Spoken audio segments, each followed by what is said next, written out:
बहुत-बहुत धन्यवाद।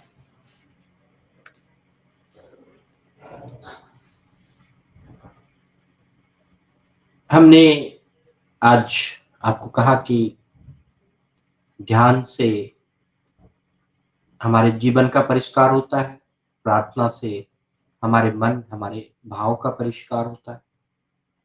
विचार से हमारे आस-पास, हमारे संसार में जो भी चीज़ हमें दिख रहा है, हर चीज़ का परिष्कार होता है।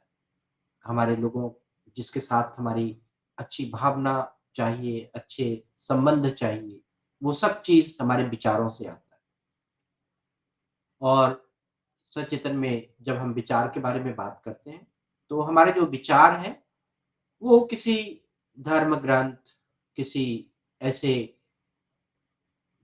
ऐसे चीज़ों से लिया जाता है, जिसकी कि प्राथमिकता है, जिसको पूरी अनुसंधान के साथ किया जाता है, पूरे अनुसंधान के साथ उस बात को रखा गया है, उस विचार को रखा गया है। तो हम लोग सुंदरकांड से बातचीत कर रहे हैं, चर्चा कर रहे हैं और कल हमने बड़े अच्छे से बातचीत किया था कि अगर जीवन में कभी भी अगर आपको लगे कि हताशा हो रहा है जीवन में, हमारे जीवन में लग रहा है कि कोई सब चीज़ नेगेटिव हो रही है, तो उत्साह भरना नहीं भूलिए। जैसे हनुमान जी को लगा कि अब सीता माता नहीं रही, अब वो सीता माता की खोज नहीं कर पाएँगे, उन्होंने फिर से उत्साह भरा और सीता माता की खोज करना प्रारंभ किया। लेकिन आप कितना ही कुछ करिए जीवन में, जब तक वह काम, वह लक्ष्य पूरा नहीं होता है, तब तक जीवन में उस काम के प्रति आपकी आशंका बनी रहती है। तो हनुमान जी की जो आशंका थी, वो आशंका से हनुमान जी चिंतित हो उठे थे। उनकी चिंता बढ़ती जा रही थी कि अब सीता माता मिल नहीं रही है। आशंका की दशा में अगर आप कोई भी काम करते हैं, तो आपको हमेशा दुष्कर प्रतीत होगा, वो आपको सही प्रतीत नहीं होता है। तो सीता माता के नाश की आशंका थी कि कहीं सीता माता अब उनकी मृत्यु तो नहीं होगी। उनकी चिंता जो है अ, उनको सताए जा रहा था और श्री राम को सीता से नहीं मिलना और इसकी सूचना अगर हम दें कि सीता जी अब नहीं रही, तो कितना अनर्थ की संभावना हो सकती है। हनुमान जी ने जो है कि इन्हीं चीज़ों पर विचार करना प्रारंभ किया। मैं यहाँ पर कहूँ कि आशंका जो जीवन में होती है, वो आशंका होती है किसी अनिष्ट की संभावना को मन में होने वाली कल्पना कि कोई काम गलत हो रहा है, कोई चीज़ गड़बड़ हो जाएगा, कोई चीज़ तो बड़ा बुरा हो जाएगा। और हमारे जीवन में 2 चीज़ बड़ा ही महत्वपूर्ण है, शंका और आशंका। शंका और आशंका दोनों ही वर्तमान और भविष्य से जुड़ा हुआ है, दोनों के बीच का जो अंतर है, वो वर्तमान और भविष्य का है। वर्तमान में अगर कुछ लगता है कि गड़बड़ होगा, अमंगल होने की कोई भावना आपको लग रहा है, तो वो शंका है। लेकिन वर्तमान के बजाय आपको लगा कि कोई चीज़ भविष्य में कोई बुरा या अमंगल की भावना पैदा हो रही है, तो वो समझिए आशंका है। शंका से आपके जीवन में बहुत ज़्यादा कुछ नहीं होगा, आपको किसी चीज़ से आपत्ति हो सकती है, आपकी जिज्ञासा किसी चीज़ के बारे में बढ़ सकती है। लेकिन जब आशंका हो जाए, तो वो चिंतापूर्ण है, आपकी मानसिक स्थिति या जो भी वास्तविक या काल्पनिक अनिष्ट होने की जो संभावना है, वह उत्पन्न होने लगती है और इससे क्या होता है कि मनुष्य भयभीत हो जाता है, विकल हो जाता है, चिंतित हो जाता है। तो हनुमान जी जो बानरपति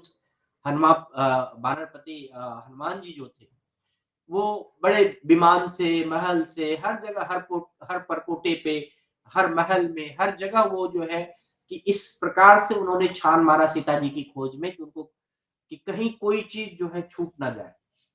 और उनके इतने मेघ माला की तरह जो है ना वो जब ढूँढ रहे थे तो उनके जो अ, शरीर से जो ध्वनि उत्पन्न हो रही थी, शरीर से जो कंपन उत्पन्न हो रही थी, वो लग रहा था कि किसी से विद्युत कंपन हो रहा है। इतने फ़ास्ट हनुमान जी जो है इतने तेज़-तेज़ तीव्र गति से जो है हनुमान जी हर जगह सीता माता की खोज कर रहे थे। रावण के सभी घरों में एक बार पुनः उन्होंने चक्कर लगाया। कपिवर हनुमान जी ने सोचा कि जगत नंदिनी को सीता को नहीं देखा है, तो मन ही मन वो विचार करने लगे कि मैंने अगर ये श्री रामचंद्र जी को अगर ये प्रिय करने वाली बात जो है कि मैंने लग रहा है कि ये लंका मैं छान मार रहा हूँ कि खोज करने के लिए, लेकिन ये स्वर्ग सुंदरी वैदेही नंदिनी अगर सीता जी मुझे कहीं नहीं दिखाई दे, तो ये तो रामचंद्र जी के लिए अप्रिय बात हो जाएगी। जहाँ पर उन्होंने सब चीज़ को छान मारा, तालाब को, सरोवर को, नदियों को, दुर्गम पहाड़ को, जो-जो चीज़ उनको लगा भूमि को भी खोद डाली, तभी भी सीता जी का उनको दर्शन नहीं हुआ। वो अब उनके मन में एक बात आया कि जो गिद्धराज संपाति है, उन्होंने तो कहा था कि सीता जी रावण के महल में होगी, उन्होंने तो बताया था। फिर भी न जाने क्यों सीता जी उनको दिखाई नहीं दे रही थी। तो क्या उनके मन में अब जो है आशंका उत्पन्न होने लगी कि भाई क्या रावण जो है बलपूर्वक लाई हुई वैदेही नंदिनी मिथिलेश कुमारी जनक दुलारी सीता को कहीं विवश होकर उनको अपनी सेवा में उपस्थित करने के लिए तो नहीं कह दिया। लेकिन यह असंभव है कि वह जो है कि अ, ऐसा कर सकता है या ऐसा हो सकता है।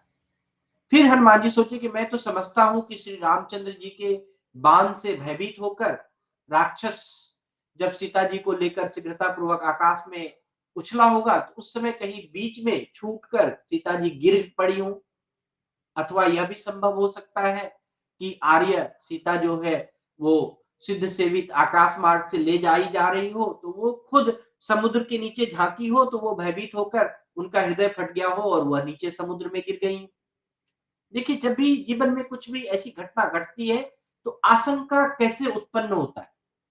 आशंका का उत्पन्न होने के लिए आपके मन में कितनी सारी कहानियाँ बन जाती। जैसे हनुमान जी को सब चीज़ हो रहा था कि उनको ये लग रहा था कि कहीं जो है कि रावण के प्रबल वेग से उनकी भुजाओं के दृढ़ बंधन से पीड़ित होकर और विशाल लोचन आर्या जो सीता माता है, उन्होंने अपना प्राण त्याग तो नहीं कर दिया। ऐसा भी हो सकता है कि जब रावण समुद्र के ऊपर से ले जा रहा हो, तो सीता जी छटपटाकर समुद्र के नीचे गिर पड़ी हो। उनके मन में बहुत सारे ऐसे विचार आ रहे थे अथवा वो भी ये भी सोच रहे थे कहीं उन्होंने अपने जो है सील की रक्षा करते हुए तत्पर अपने बंधु बांधवों के साथ जो रावण जो है तपस्वी माता सीता को कहीं खा तो नहीं लिया, भोजन तो नहीं कर लिया उनका। मन में दुष्ट भावना रखने वाला राक्षस राज उन्होंने नहीं खाया हो, तो हो सकता है उनकी पत्नियों ने तो कहीं अच्छा सुंदर सीता जी को साध्वी देखकर कहीं उनको अपना आहार तो नहीं बना लिया। बहुत सारे विचार आ रहे हैं। और कभी-कभी ऐसा भी लग रहा था कि उनके मन में कि ये जो कदम फूल सदृश्य नेत्र वाली सीता जी जो है, उनका मुख चिंतन करके और वो ये सोच रही थी कि कहीं वो संसार से तो नहीं चली गई। अब वो संसार में तो नहीं है। और कभी-कभी ये भी लग रहा था कि जब वो जा रही होगी संसार से, तो कहीं वो हा राम, हा लक्ष्मण, हा अयोध्यापुरी इस प्रकार से बार-बार ज़ोर-ज़ोर से पुकार रही होंगी, विलाप कर रही होंगी। और इस विलाप से जो है सीता माता ने कहीं अपना शरीर तो नहीं त्याग दिया। अथवा हनुमान जी ने ये भी सोचा कि मेरी समझ में ये आता है कि रावण कहीं किसी गुप्त गृह में भी छिपा कर रखा हो। और वो इस तरह से जो है वो सीता माता जो है पिंजरे में बंद मैना की तरह जो है कि बार-बार जो है वो अंतर्नाद कर रही हो कि मुझे निकलना है। वो जनक कुल में जन्मी हुई, उत्पन्न हुई सीता माता रामचंद्र की धर्म पत्नी है, उनके नीलकमल है।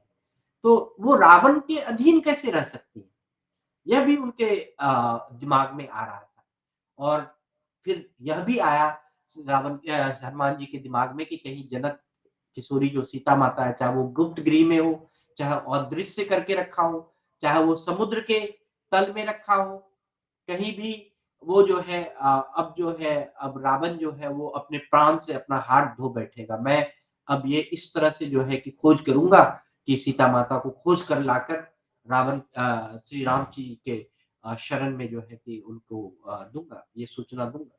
लेकिन ये मन में फिर एक दोबारा फिर से आशंका आ गई, अगर मैं यह भी करने में सक्षम नहीं रहा और मैं कहीं सीता माता की जो ये सूचना है कि सीता माता नहीं रही, इसकी अगर सूचना दूँगा तो क्या होगा? क्योंकि रामचंद्र भगवान तो वो अपनी पत्नी से बहुत प्यार करते थे और इस समाचार को बताने के बाद अ, बड़े ही बड़े-बड़े दोष होने की संभावना हो सकती है। ऐसी दशा में क्या हमें काम करना चाहिए? क्या उपाय करना चाहिए? हनुमान जी यह भी सोचने लगे। मुझे बताना है या नहीं बताना है? हम भी कई बार गलती करते हैं और गलती में लगता है कि हम बताएँ या ना बताएँ। कोई चीज़ हमने लक्ष्य साधा और लगता है कि वह लक्ष्य पूरा नहीं हो रहा है, बताएँ या ना बताएँ? दोनों ही दुष्कर प्रतीत होता है। बताने की भी बात और नहीं बताने की भी बात।